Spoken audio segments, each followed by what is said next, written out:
Assalamualaikum warahmatullahi wabarakatuh. Perkenalkan, nama saya Adinda Rahayu dari kelas D Prodi Peternakan Universitas Riau tahun ajaran 2021-2022. Dosen pengampu Bapak Edi Marwan, mata kuliah Akidah.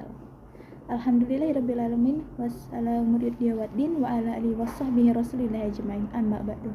Di sini saya akan mempresentasikan PPT yang berjudul Akhlak kepada Allah dan Rasulullah. Yang pertama saya akan menjelaskan akhlak kepada Allah. Bentuk akhlak manusia kepada Allah yaitu melalui takwa. Mengapa demikian?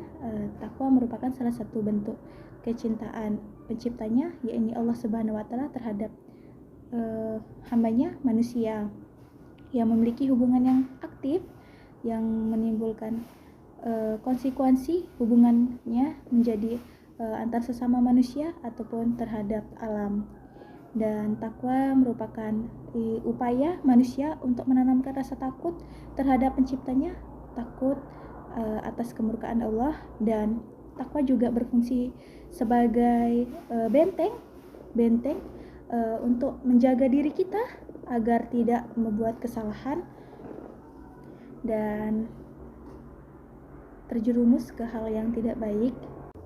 Yang kedua yaitu akhlak kepada Rasulullah. Bentuk akhlak manusia kepada Rasulullah adalah mengimani segala bentuk sifat sikapnya Nabi Muhammad SAW. Karena yang kita tahu pada zaman dahulu Nabi Muhammad adalah merupakan sebuah suri tauladan sampai saat ini.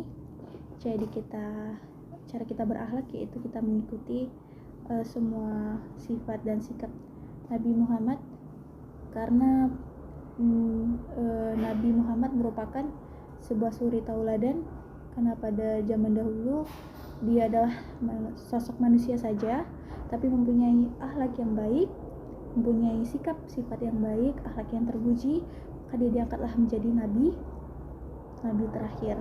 Jadi salah satu bentuk kita berakhlak kepada Nabi Muhammad adalah dengan mengikuti sikap dan sifat perilakunya. Selanjutnya adalah macam-macam akhlak kepada Allah.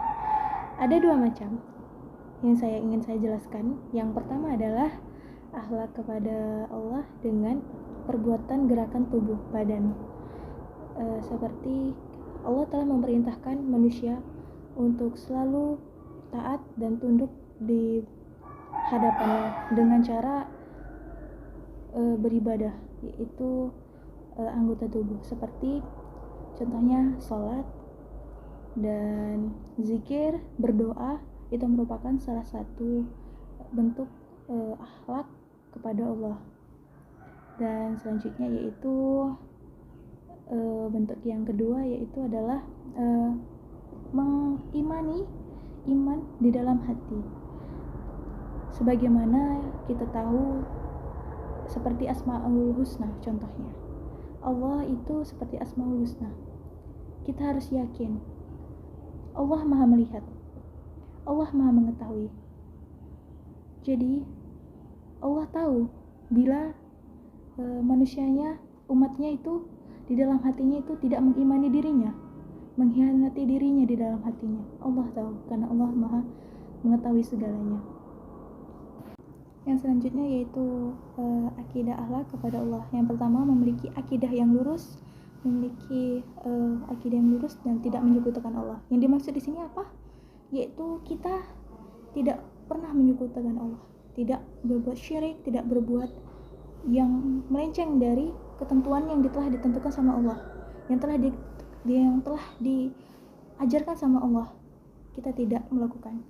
Yang kedua, kita melaksanakan ibadah wajib seperti sholat. Kita melaksanakan ibadah sholat 5 waktu karena merupakan itu adalah pokok agama kita, tiang agama kita. Yang ketiga yaitu adalah kita ikhlas menjalankan ibadah tersebut. Bila tidak ikhlas menjalankan ibadah tersebut, niscaya tidak akan mendapatkan kebaikan di dalam diri kita.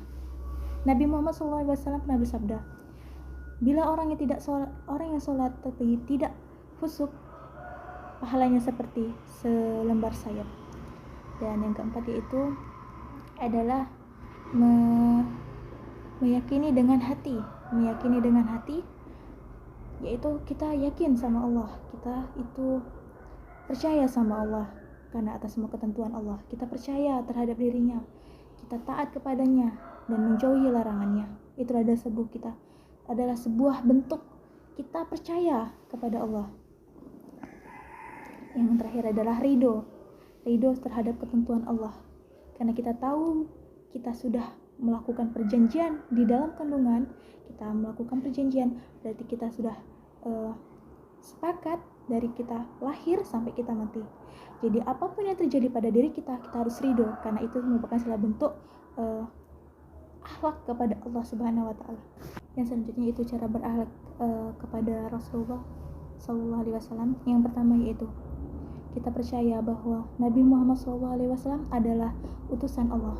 Yang kita tahu bahwa Nabi Muhammad adalah nabi terakhir yang diutus oleh Allah, yang diangkat menjadi nabi waktu umur 40 tahun. Yang kedua, kita mengamalkan apa yang diajarkannya dan menjauhi larangannya. Nabi Muhammad SAW sudah menuliskan hadis dan riwayat agar kita memiliki kehidupan yang lurus sehingga kita tidak salah jalan. Yang ketiga yaitu meyakini kebenaran. Kita meyakini kebenaran apa yang disampaikan Nabi Muhammad SAW terhadap umat muslim, karena beliaulah adalah utusan Allah yang menyebarkan agama Islam pada zaman waktu itu, pada zaman Nabi, pada zaman kaum Bani Israel, sehingga kita harus meyakini kebenaran seperti Al-Quran. Al-Quran merupakan salah satu bentuk contoh mukjizat dari Allah yang diberi kepada Nabi Muhammad SAW, yang harus kita percaya kebenarannya, harus kita percaya isinya, dan harus kita sering baca kalau bisa. Dan selanjutnya adalah yang keempat adalah hanya melakukan ibadah yang sesuai dengan diajarkan Nabi Muhammad SAW. Kita tahu banyak sekali mirip seperti agama Islam, sholat, tetapi caranya itu berbeda. Kita sebagai manusia, umat muslim yang berakhlak kepada Nabi Muhammad SAW jangan pernah mengikutinya. Kita harus tetap mengikuti apa yang diajarkan oleh Nabi, jangan pernah sekali-sekali melakukan hal yang tidak diajarkan oleh Nabi.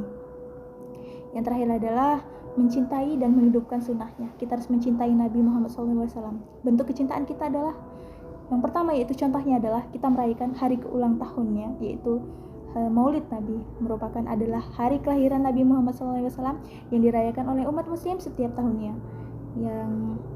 Dan sunnahnya, Nabi Muhammad SAW adalah suri tauladan yang memiliki sikap dan perilaku yang baik. Beliau telah menjalankan banyak sunnah yang seharusnya kita sebagai umat muslim harus ikut menjalankannya juga.